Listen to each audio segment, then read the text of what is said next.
দর্শক আসসালামু আলাইকুম, স্বাগত জানাচ্ছি আমার কথা শুনবার জন্য। বিএনপির ভাইস চেয়ারম্যান বরকতুল্লাহ বুলু ইদানিং বিএনপির এই শীর্ষ নেতা অনেক উল্টাপাল্টা কথা বলছেন, অনেক উল্টাপাল্টা। আমি জানি না বিএনপির নীতি নির্ধারণী যারা, বিএনপির সিনিয়র এই যে কোরামটা, তাদের কথাগুলো, তাদের বক্তব্যগুলো তিনি মানেন কিনা, পালন করেন কিনা আমার সন্দেহ হয়। কারণ হচ্ছে, আজকের কথাই বলি। আজকে নোয়াখালীর চৌমুহনীতে তিনি জুলাই আগস্ট গণ অভ্যুত্থানে নিহত ও আহতদের পরিবারের মাঝে বিএনপির ভারপ্রাপ্ত চেয়ারম্যান তারেক রহমানের দেওয়া ঈদ উপহার বিতরণকালে কিছু কথা বলেছেন। এই কথাগুলো ভয়াবহ এবং মিথ্যাচার করেছেন তিনি আলটিমেটলি। আমি একটু তার বক্তব্যটা শুনে আসি, বক্তব্যটা একটু পড়ি। তিনি বলেছেন, সরকারের কয়েকজন উপদেষ্টার মলিন চেহারা এখন রসালো হয়ে গেছে। তারা আগে হলের মেসে থাকলেও এখন চড়েন 6 কোটি টাকার গাড়িতে, গায়ে দেন 30,000 টাকার পাঞ্জাবি, আর হাতে পরেন 40 লাখ টাকার ঘড়ি। তাদের তবদিরে প্রশাসন অতিষ্ঠ হয়ে উঠেছে। প্রথমত হচ্ছে, এটা ডাহা মিথ্যা। কোথায় 6 কোটি টাকার গাড়িতে চড়েছেন? এই গাড়িটা কার? তার নিজের কিনা গাড়ি? আমার কথা হচ্ছে, আপনি যদি তাকে একটা গাড়ি 2-4 দিনের জন্য কাউকে ইউজ করতে বলেন, ব্যবহার করতে দেন, সেখানে কি আমার আপত্তি থাকার কথা? এই মুহূর্তে জাতির জন্য তো তাদেরকে প্রয়োজন। আর এই কথা চিন্তা করেই যদি কেউ একটা গাড়ি 1 সপ্তাহের জন্যই ব্যবহার করতে দেন, সেটা তো দিতেই পারেন। কিন্তু 6 কোটি টাকার গাড়ির কথা বলছেন আপনি। গাড়ির দাম দর সম্পর্কে জানেন? গাড়ির কয়টা গাড়ির নাম জানেন আপনারা? আপনি একটু ভালো করে খবর নিয়ে অথেন্টিক নিউজটা দিবেন। তারপরে 30,000 টাকার পাঞ্জাবি, এগুলো চাপাবাজিগুলো মানুষ বিশ্বাস করবে না। আপনি প্রমাণ করে দেখান। আপনি বিএনপির একজন শীর্ষ নেতা, আপনি প্রমাণ করে দেখান। আপনি প্রমাণ করে দেন যে আসলেই 30,000 টাকার 40,000 টাকার পাঞ্জাবি পরে, 30,000 টাকার পাঞ্জাবি পরে আর 40 লাখ টাকার ঘড়ি পরে। ওফ মাই গড, 40 লাখ টাকার ঘড়ি পরেছেন উপদেষ্টা। এগুলো মানুষ আর খায় না, মানুষ আর বিশ্বাস করে না। তিনি আরও কিছু কথা বলেছেন। নতুন দলের এক নেতা বাড়ি যেতে 100-র বেশি গাড়ি বহর নিয়ে গেছেন। ইন্টারকন্টিনেন্টালে 5 কোটি টাকার ইফতার খাওয়ান। আগে 500 টাকার পাঞ্জাবি পরলেও এখন পরেন 30,000 টাকার পাঞ্জাবি। আচ্ছা, গাড়ি বহর নিয়ে বাড়িতে গেছেন, খুব স্বাভাবিক। কেন যাবেন না? আপনারা যাইতে পারেন, তারা যাবে না? তারা যাইতে পারে না? সমস্যা কোথায়? সার্জিস আলম বাড়িতে গিয়ে অটোরিকশার বহর নিয়ে গেছেন, বহর নিয়ে অটো ঘুরেছেন, এটাও দোষ হয়ে গেছে। ভাই, খবর নিয়ে দেখেন সার্জিস আলমের পৈতৃকভাবে তার কি অবস্থা। সবচেয়ে বড় কথা হচ্ছে, আপনার দল বিএনপি কীভাবে চলে? ডোনেশন দিয়েই তো চলে। আপনার বিএনপির গত 15 বছর ইনকাম সোর্স কী ছিল? আপনি বলেন, জবাব দেন। ইনকাম সোর্স কী আপনাদের? আপনারা যদি মানুষের উপঢৌকন নিয়ে চলতে পারেন, আপনারা যদি বিভিন্ন ব্যবসায়ী, বিভিন্ন রকম শিল্পপতির মানে ডোনেশন নিয়ে চলতে পারেন, তাহলে আরেকটা দল পারবে না কেন? সমস্যা কি? জলে আপনাদের তো জলেই মনে হচ্ছে। না হলে তো আপনারা এই টাইপের কথাবার্তা এভাবে বলেন না মিডিয়াতে। মানুষ কখন এগুলো বলে জানেন? যখন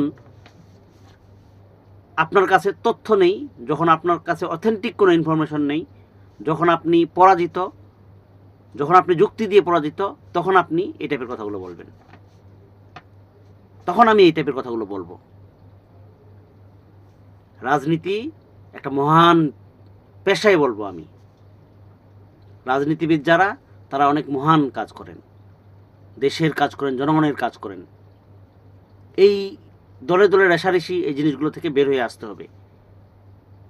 আওয়ামী লীগকে দেখেছি, আওয়ামী লীগ যেমন বিএনপিকে নানান কথা বলতো, জামাত ইসলামীকে নানান কথা বলতো। আপনারা এখন শুরু করেছেন আওয়ামী লীগ নাই, আওয়ামী লীগের জায়গাটা এখন বিএনপি দখল করেছে। বিএনপি এখন এনসিপিকে নিয়ে নানান কথা বলছে, প্রোপাগান্ডা ছড়াচ্ছে, জামাতকে নিয়ে প্রোপাগান্ডা ছড়াচ্ছে। এগুলোর রেজাল্ট আলটিমেটলি জিরো। আপনারা ক্ষতিগ্রস্ত হচ্ছেন, আপনার দল ক্ষতিগ্রস্ত হচ্ছে। গতকালকে মির্জা ফখরুল ইসলাম আলমগীর স্পষ্ট ভাষায় বলেছেন, তারেক রহমান স্পষ্ট ভাষায় বারবার বলেছেন। কথাবার্তা একটু সাবধানতার সাথে আপনাদেরকে বলতে হবে। আপনারা সিনিয়র নেতা, আপনাদেরকে মানুষ ফলো করে। তিনি আরও কিছু কথা বলেছেন, যারা দেশের দ্বিতীয় রিপাবলিকের কথা বলে তারা জনগণের পক্ষে রাজনীতি করে বলে আমি মনে করি না। যারা 30 লাখ শহীদকে অস্বীকার করে, 71 ও মহান মুক্তিযুদ্ধকে মানে না এবং এর বিপক্ষে অবস্থান নিয়ে রাজনীতি করে, তারা আসলে দেশে গণতন্ত্র ও জনগণের শত্রু। আচ্ছা, দ্বিতীয় রিপাবলিকের কথা বলা হয়েছে, কিন্তু স্বাধীনতাকে অস্বীকার করেছে, এটা কে বললো আপনাকে?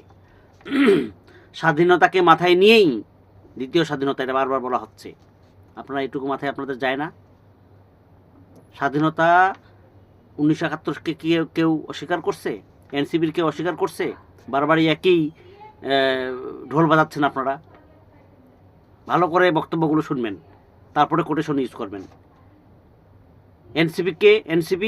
এনসিপির কোনো নেতা বা অন্যান্য দলের কোনো নেতা 71কে অস্বীকার করে না।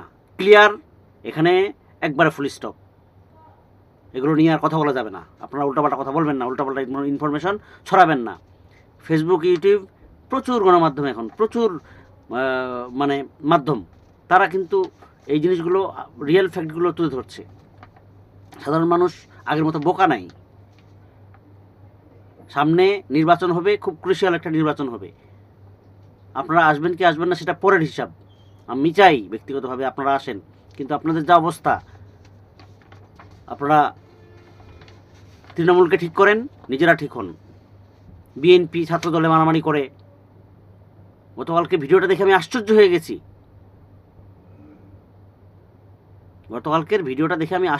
গেছি।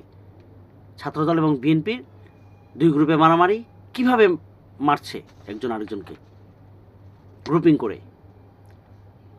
তারপরে গতকালকে দেখলাম নাটোরে না কোথায় আপনারা জামাতের অফিসে হামলা চালাইছেন, জামাতের অফিসে ভাঙচুর করছেন। আপনারা ঈদে সার্জিস আলমের কে অপমান করছেন। তারপরে আপনারা ওই যে কি নামর আরেকজন নেতা মাসুদ, তাকে আপনার লোকজন হামলা চালিয়েছে, তার উপর তার মাথা ফাটিয়ে দিয়েছে। এগুলো চোখে পড়ে না? কী ব্যবস্থা নিয়েছেন আপনারা দলের? আর চাঁদাবাজি, লুটতরাজ, যত রকমের অপরাধ রাস্তাঘাটে, এগুলো তো করছেনই। টেম্পু স্ট্যান্ড তো নামই হয়ে গেছে, বিএনপি ছাত্রদল নাকি টেম্পু স্ট্যান্ড দখল করে। এগুলো কেন কোথায় এই কথাগুলো আসবে? এই জায়গাগুলো ক্লিয়ার করতে হবে আপনাদেরকে, নাহলে কিন্তু আপনারাই সমস্যায় পড়বেন। কারণ সাধারণ মানুষ আগের মতো আর বোকা নেই। আর একটা বিষয় আমি আলোচনা করতে চাই, সেটা হচ্ছে জুলাই আগস্টের আন্দোলনে 2000 নিহত ও আহত হয়েছে 20,000। এর মধ্যে 862 শহীদ বিএনপির নেতাকর্মী। যে সেদিন তারেক রহমানের ঐতিহাসিক নেতৃত্বের কারণে শেখ হাসিনার পতন হয়েছে। বিগত 17 বছর তিনি লন্ডনে থেকে 50টিরও অধিক রাজনৈতিক দলের ঐক্য করে আন্দোলন বেগবান করেন। এই কথা আপনি বলেছেন। সবচেয়ে বড় কথা হচ্ছে, আপনার প্রথম তথ্যটা ঠিক আছে, 2000 নিহত, আহত হয়েছে 20,000, কিন্তু এর মধ্যে 862 জন বিএনপির। এই তথ্য আপনি কোথায় পেলেন? চাপাবাজির একটা সীমা আছে ভাই, এইরকম চাপাবাজি করেন না। একটা তালিকা, একটা নাম্বারিং বলে দিলেন আপনি একটা, হ্যাঁ, যে এগুলো আপনার নামগুলো, যে আপনারা তালিকা দিয়েছেন শিবিরের পোলাপানের নাম আছে এখানে। শিবির নিজে দাবি করছে এত নাম্বার আমাদের। তারপরে আপনি বাচ্চা পোলাপানের নাম ঢুকাই দিয়েছেন। মানে এই আন্দোলনে যারা মারা গেছে, যারা আহত হয়েছে, যারা অংশগ্রহণ করেছিল, এখানে আপামর জনতা, এখানে ব্যবসায়ী ছিল, রাজনীতিবিদ ছিল, এখানে ছাত্র ছিল, এখানে দিনমজুর ছিল, এখানে রিক্সাওয়ালা ছিল, এখানে ড্রাইভার ছিল, সাধারণ মানুষ ছিল, সাংবাদিক ছিল। আপনি এগুলো স্বীকার করবেন? আপনি বিএনপির 62 জন বিএনপির দাবি করতেছেন, এগুলো হাস্যকর। তারপর আরও কিছু কথা বলেছেন তারেক রহমানের বিষয়টা। তারেক রহমান নিশ্চয়ই দিক নির্দেশনা দিয়েছেন, কিন্তু সমস্যা হচ্ছে অনেক পরে। আপনারা যখন আন্দোলন শুরু হলো, মার খাচ্ছে পোলাপান, তখনও আপনারা, আপনার দল বিএনপি মহাসচিব তখনও সিদ্ধান্ত নিতে পারে নাই যে আমরা এই ছাত্রদের আন্দোলনের সমর্থন দিব কি না।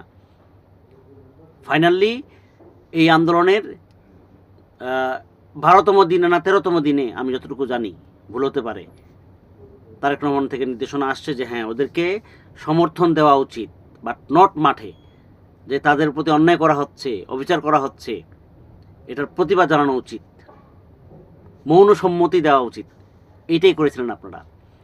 ফাইনালি আমরা আগস্টে এসে, আগস্টের 1 তারিখ থেকে 5 তারিখ পর্যন্ত মাঠে আপনারা ছিলেন, কারণ তখন আন্দোলন তুঙ্গে। এই হচ্ছে অবস্থা। তো যাক, আর কথা না বাড়াই, এখন এ পর্যন্তই। আল্লাহ হাফেজ, আসসালামু আলাইকুম।